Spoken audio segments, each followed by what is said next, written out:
Language functions અથવા તો grammar ફંક્શન્સમાં આપણે ઓલરેડી 3 થી 4 ફંક્શન્સ જોઈ ચૂક્યા છે.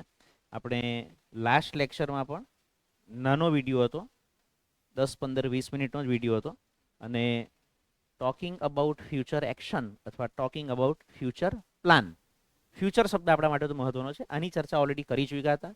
એમાં લેંગ્વેજ એલિમેન્ટમાં શેલ, વિલ અને ગોઈંગ ટુ આવું આવે. We shall visit the science city, આપણે સાયન્સ સિટીની મુલાકાત લઈશું. શ આવ્યો ભવિષ્યકાળ.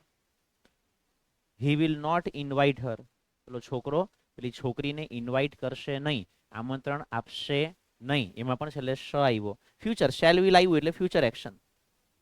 શી will save a lot of money by next year, તે આવતા વર્ષ સુધીમાં ઘણા બધા રૂપિયા બચાવી લેશે. શેલ વિલ આવ્યો. I am going to teach you all the functions, હું તમને બધા ફંક્શન્સ શીખવવાનો છું અથવા શીખવનાર છું. ટુ બી ગોઈંગ ટુ બીનું રૂપ આપ્યું અને ગોઈંગ ટુ આપ્યું, એની સાથે મૂળ ક્રિયાપદ. We are going to conduct your exams next week, અમે આવતા અઠવાડિયે તમારી પરીક્ષાઓ રાખનાર છીએ અથવા તો રાખવાના છીએ. આયોજન ચાલે છે આવતા અઠવાડિયાનું. Future action. નેક્સ્ટ ફંક્શન જોઈએ, ગિવિંગ એડવાઇસ. ગિવિંગ, આ 3 એકચ્યુઅલી અલગ અલગ ફંક્શન છે પણ મેં સાથે લખેલા છે. જ્યારે આપણે નોટબુકમાં લખો ત્યારે આપણી લખવાની પેટર્ન આ હોવી જોઈએ. ફંક્શન, ગિવિંગ એડવાઇસ, અથવા ગિવિંગની જગ્યા પર એ લોકો એવું પણ કહે કે ઓફરિંગ એડવાઇસ, સલાહ આપવી. ઓફરિંગ શબ્દ અહીંયા લખી દઉં. ઓફરિંગ સજેશન, સૂચન આપવું. સૂચના અલગ, સૂચન અલગ. સૂચન આપવું. અને કંઈક ડ્યુટીની વાત હતી, મોરલ ડ્યુટી. શોઈંગ, આપણે લખવાનું આ રીતે, શોઈંગ મોરલ ડ્યુટી.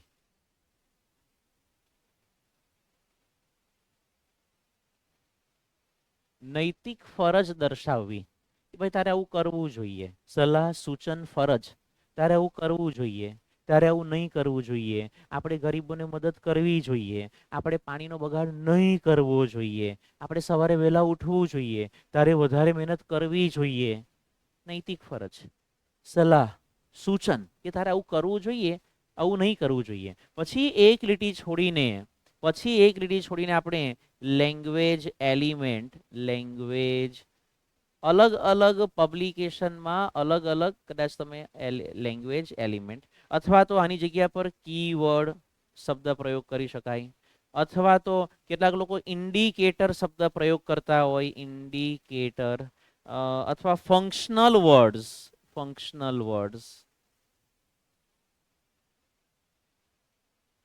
કે કયા શબ્દો આવે, વર્ડ કયા શબ્દો આવે જેના પરથી ખબર પડે કે યસ આ જે ખરું ને એમાં ગિવિંગ એડવાઇસ વાળું જ આવશે. તો નેચરલ છે એના માટે આવ્યું છે શુડ, અને એક શબ્દ છે ought to. આ બંનેનો અર્થ હશે જોઈએ. તમારે આવું કરવું જોઈએ અથવા તમારે આવું નહીં કરવું જોઈએ. અહીંયા મારે ટાઇટલ આપવાનું છે એટલે હું આ રીતે આપું, તમારે નોટબુકમાં લખવાનું છે એટલે એ આ રીતે લખાય. મારે જ્યારે કે કોમ્પ્યુટર પર ટાઈપ કરીને બનાવવાનું હોય ત્યારે કેપિટલમાં બધું ચાલે, જ્યારે નોટમાં લખો ત્યારે કેપિટલમાં નહીં ચાલે. ખાલી પહેલો અક્ષર કેપિટલ રાખવાનો, ધેટ ઇઝ ઓકે, બસ આટલું જ. લેંગ્વેજ એલિમેન્ટ્સ શુડ અને ought to આવશે. You should grow more trees, તમારે વધુ વૃક્ષો ઉગાડવા જોઈએ.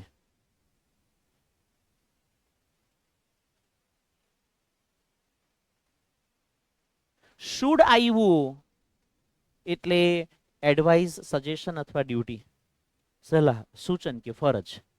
શુડ આવ્યું એટલે પેન પકડવાની કોઈ જ જરૂર નથી.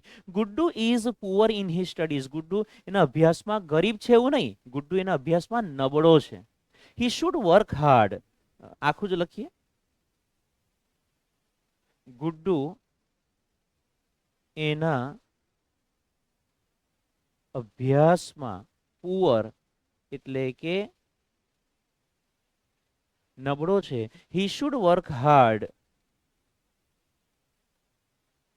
તેણે સખત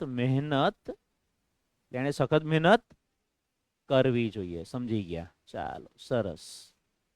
લેજો. શુડ આપ્યું છે, સલાહ સૂચનની જ વાત હોય. અહીંયા પણ શુડ હતું, સલાહ સૂચનની જ વાત હોય. જરા કલર બદલી લઈએ તો મસ્ત દેખાશે. આ બાજુ આ બાજુ આ બાજુ આ બાજુ આ બાજુ બેટા. We should save water. સાહેબ આપણે તો કે ને કે સેવ ખમણમાં સમજણ પડે, સેવ વોટરમાં સમજણ નહીં પડે. We should save water. આપણે પાણી બચાવવું જોઈએ.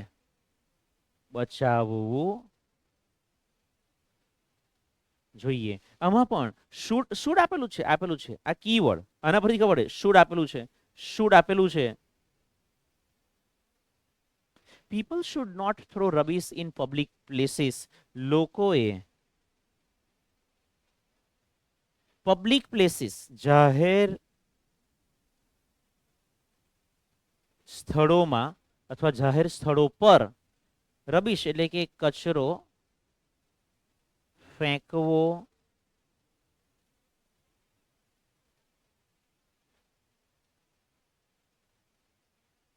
જોઈએ નહીં. You should wake up early in the morning. તમારે સવારે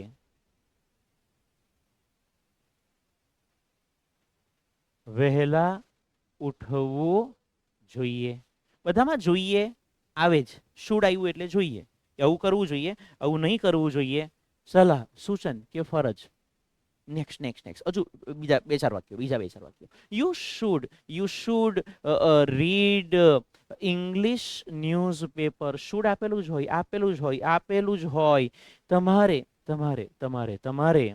તમારે અંગ્રેજી છાપું અથવા તો સમાચાર પત્ર વાંચવું જોઈએ.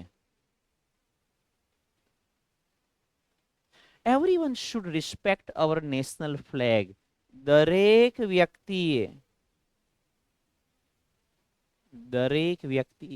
આપણા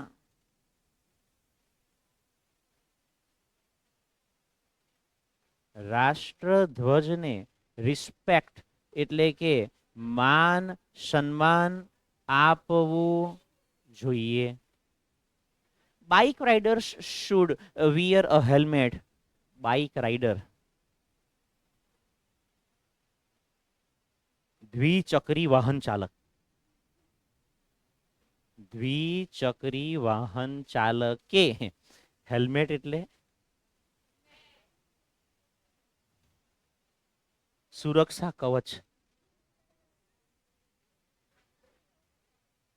સુરક્ષા મુગટ. ચાલો રે યાર. હેલ્મેટ પહેરવું જોઈએ. You should respect your parents and teachers. તમારે તમારા માતા પિતા અને શિક્ષકોને માન આપવું. સર તમે આ છેલ્લામાં કેમ નહીં લખ્યું? You should. હવે તમારે તમારી રીતે ટ્રાય કરીને 1, 2, 3 વાક્યો જાતે બનાવવાના કે આ કેમનું કરે. બીજું એક ફંક્શન જોઈએ. આમાં moral duty, giving advice, offering suggestion, showing moral duty. આપણે એ પણ સમજી લીધું કે ગિવિંગ એડવાઇસ એટલે સલાહ આપવી, ઓફરિંગ સજેશન એટલે કે સૂચન આપવું. આપણે એ પણ સમજાય કે શોઈંગ મોરલ ડ્યુટી, પાણી ને વૃક્ષ વાળું જે ખરું તે આપણી નૈતિક ફરજ કહેવાય. જાતે સમજીને કરવું જોઈએ. અને એના માટે શુડ અથવા તો ઓટ ટુ શબ્દ આવે, મોટે ભાગે શુડ જ આવશે. ઓટ ટુ તો 12માં આવશે, ખાલી એમાં લખી રાખ્યું છે. You should read English newspaper, તમારે અંગ્રેજી સમાચાર પત્ર વાંચવું જોઈએ. You should respect your parent, તમારે તમારા માતા પિતાને માન આપવું, આવું કરવું જોઈએ, આવું નહીં કરવું જોઈએ. પરંતુ જ્યારે કમ્પલ્શન થઈ જાય, આ પેલું મેં કીધું તે રીતે લખવાનું. કમ્પલ્શન એટલે ફરજિયાતપણું, નેસેસરી છે ભાઈ, જરૂરી છે, ચાલે જ નહીં. આદેશ આપ્યો હોય કે આમ કરવાનું જ છે ભાઈ, હુકમ, આદેશ, મનાઈ, નિયમ હોય, આમ જ શાળામાં યુનિફોર્મ પહેરવાનો જ છે, નહીં પહેરું તો ઉચકીને બહાર મૂકી આવે. અને એમાં મસ્ટ આવે, મોટે ભાગે મસ્ટ આવશે, પરંતુ have to, has to, had to પણ અંદર તમે લઈ શકો. You must follow the rules. હવે આમાં જરા જકાર વૃત્તિ હોય કે આમ જ અહીંયા તમારે નિયમો પાડવા જ જોઈએ, નહીં ચાલે ભાઈ. આમાં પણ જોઈએ તો આવશે, પણ આગળ જ આવી જાય. મસ્ટ આવ્યું ને, નિયમોનું પાલન કરવું જ જોઈએ. You must wear uniform in the school, તમારે શાળામાં ગણવેશ, ગણવેશ અલાય ગણવેશ, ગણ એટલે સમુદાય, ગણપતિ, ગણવેશ, ગણવેશ ના આવવાની વાત નથી કરી. વિયર એટલે પહેરવું, પહેરવો જ જોઈએ અથવા પહેરવો જ પડશે. I have to complete this work today, have to આવ્યું, મારે આજે આ કામ પૂરું કરવું જ પડશે, ચાલે જ નહીં ભાઈ, જરૂરી છે, ફરજિયાત છે ભાઈ, સાહેબનો આદેશ આવ્યો છે. He has to, have to, has to pay the electricity bills, તેણે વીજળીના બિલ ભરવા જ પડશે. My brother has to recharge his data plan, મારા ભાઈએ તેનો data plan, sir Gujarati, data એટલે માહિતી અને પ્લાન એટલે આયોજન, માહિતી આયોજન નું સમૃદ્ધિકરણ એવું વાઘેલા. પ્લાન રિચાર્જ કરવો જ જોઈએ અથવા તો કરવો જ પડશે. ઓકે, આમાં આવી રીતનું આવશે મસ્ટ વાળામાં. સો બેઝિકલી આટલું છે. અને કે નહીં કે પ્રોપરલી જો આપણે વ્યવસ્થિત મગજમાં બેસાડી દઈએ તો 99% વાંધો નહીં આવે. આવી રીતના હજુ આપણે બહુ બધા ફંક્શન જોવાના છે. અત્યાર સુધીમાં આપણે ટોટલ 6 જ ફંક્શન જોયા. સૌથી પહેલા એબિલિટી વાળું આપણે જોયું હતું. ચેક કરો, ચેક કરો, નોટમાં ચેક કરો, ચેક કરો. શોઈંગ એબિલિટી અથવા તો બીજો એક શબ્દ હતો શોઈંગ સ્કિલ, એટલે કે કૌશલ્ય વાળું, જેમાં કેન, કુડ અને એબલ ટુ આવતું હતું. બીજું આપણે ફંક્શન જોયું, બીજું ફંક્શન આપણે કયું જોયું? આસ્કિંગ ફોર પરમિશન, પરમિશન માંગવા માટે ને પરમિશન આપવા માટે બે શબ્દ પ્રયોગ થાય, કેન અને મે. કેન અને મે શબ્દો જ પકડવા પડશે. શબ્દો પકડો એટલે તમારું ફંક્શન પકડાઈ જાય. શબ્દો પકડશો તો જ ફંક્શન પકડાશે.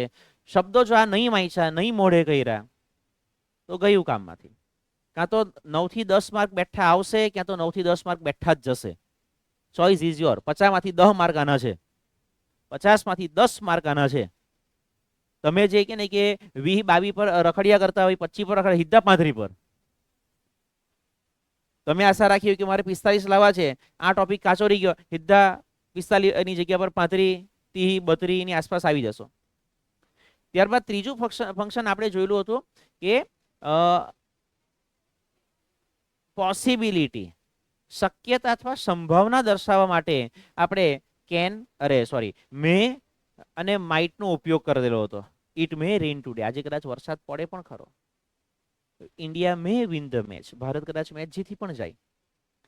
ત્યાર પછી આપણે ચોથું ફંક્શન જે જોયું હતું તે હતું ફ્યુચર એક્શન અથવા ફ્યુચર પ્લાન, જેમાં શેલ, વિલ અને ગોઈંગ ટુ આવે. ત્યાર પછી પાંચમું ફંક્શન જે આજે જોયું એ હતું પેલું એડવાઇસ એટલે કે સલાહ, સજેશન એટલે કે સૂચન, અને મોરલ ડ્યુટી એટલે કે નૈતિક ફરજ, જેમાં શુડ આવે, શુડ જ આવશે. ઓટ ટુ 12મા ધોરણમાં આવશે.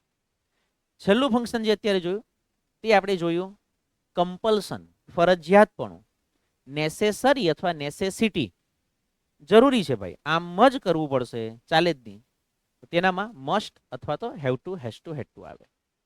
6 ફંક્શન જોયા, હજુ બીજા આવા નહીં કે આપણે 20 ફંક્શન જોવાના બાકી છે. બરાબર, એટલે આ પહેલા આપણે મસ્તકમાં તો કદાચ લખાયું હોય, હવે પુસ્તકમાં લખી લઈએ, પછી આગળ ચાલીએ.